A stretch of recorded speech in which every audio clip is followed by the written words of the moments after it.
From the Ronga mountain and surrounds Namibia, a little bit larger than a palm size, actually almost a hand size.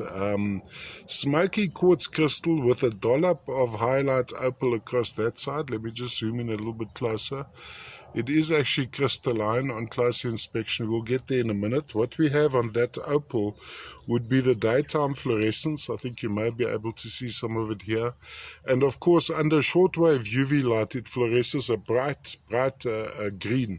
Now, the quartz crystal, in essence, the general form of this quartz crystal, if you have a look at it, it's a thicker base culminating in a thinner termination, which would be, I call them witch's fingers, but I believe it's a Tesson habit.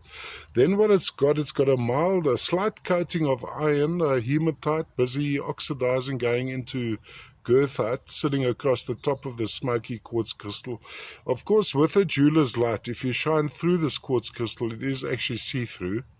So it's not bright see-through, but it's almost a milky see-through.